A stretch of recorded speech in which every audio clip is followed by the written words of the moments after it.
ব্রিটিশরা না থাকলে ভারতবর্ষে রেলওয়ের গোড়াপত্তন হতো না, কথাটি সত্য। কিন্তু এই কথাটির পিছনে রয়েছে কিছু কড়া বাস্তব। কেননা ব্রিটিশরা নিজেদের পয়সায় ভারতবর্ষের রেলওয়ে ব্যবস্থার স্থাপন করেনি, সমস্ত টাকা গিয়েছিল ভারতবাসীদের কাছ থেকে। ইস্ট ইন্ডিয়া কোম্পানি এমন একটি কোম্পানি যা চলতো তার স্টক হোল্ডারদের কথা মতন। তার নিজস্ব শাসন ব্যবস্থা ছিল, তার নিজস্ব সৈন্যবাহিনী ছিল। বিশ্বের বিভিন্ন দেশে ইস্ট ইন্ডিয়া কোম্পানি তার শাসন ব্যবস্থা প্রতিষ্ঠা করে, তার সেনাবাহিনী আরোপ করে সেই দেশগুলিকে নিজের কবজায় করে।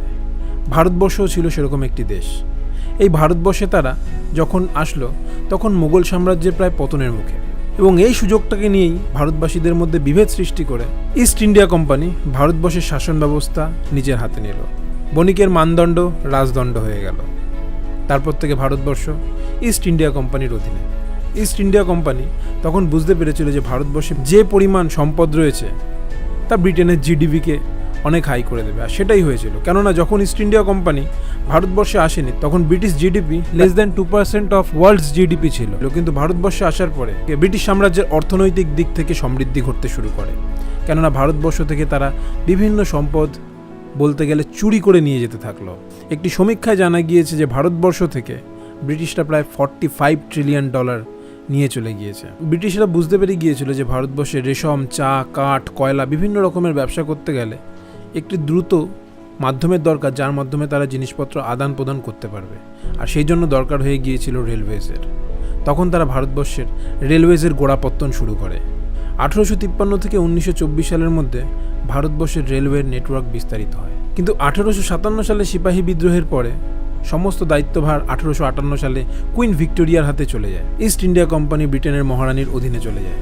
1858 থেকে 1924 সালের মধ্যে ব্রিটেন থেকে প্রায় 14,000 রেল ইঞ্জিন নিয়ে আসা হয়।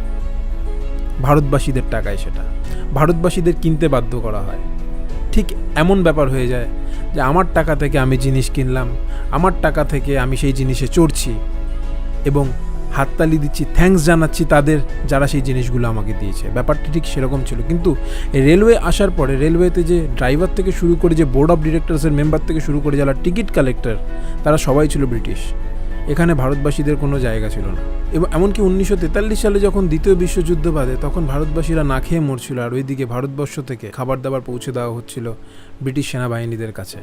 ভারতবাসীরা যখন না খেয়ে মরছিল তখন চার্চিল বলেছিলেন ভারতবাসীরা খরগোশের মতন বাচ্চা জন্ম দেয়, সুতরাং তারা তো না খেয়ে মরবেই। British East India Company Bharatvarsha থেকে রেলওয়েজের মাধ্যমে ব্যবসা করছিল এবং নিয়ে যাচ্ছিল প্রচুর পরিমাণে সম্পদ। কিন্তু সেই সময় আন্দোলন শুরু হলো। ভারতবাসীরা স্বাধীনতা সংগ্রামের আন্দোলনে মেতে উঠলেন। যে কোনো মূল্যেই ভারতবর্ষের মহান বিপ্লবীরা ব্রিটেনের কাছ থেকে তাদের স্বাধীনতা কেড়ে নেওয়ার দাবিতে আন্দোলন জানাতে শুরু করলেন।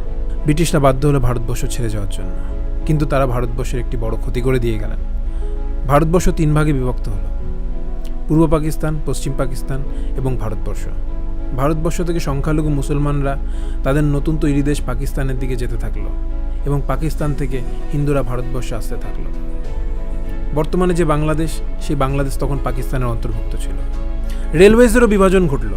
2 প্রান্তের মানুষেরা রেলওয়েজের মাধ্যমে ভারতবর্ষ এবং পাকিস্তানে যেতে থাকলো। কিন্তু এই রেলওয়ে সাক্ষী থাকলো বৃহৎ মৃত্যুযজ্ঞের। কেননা ট্রেনগুলিকে দাঁড় করিয়ে ট্রেনের বগির মধ্যে যে মহিলা থেকে পুরুষ থেকে শুরু করে বাচ্চাদের নির্মমভাবে হত্যা করা হতো, ধর্ষণ করা হতো। তারপরে শুধুমাত্র ট্রেনের ড্রাইভারদের বাঁচিয়ে রাখা হতো যাতে তারা মৃতদেহগুলিকে নিয়ে এক দেশ থেকে অন্য দেশে যেতে পারে। রেলওয়েজ এরকম সাক্ষী হয়ে রয়েছে।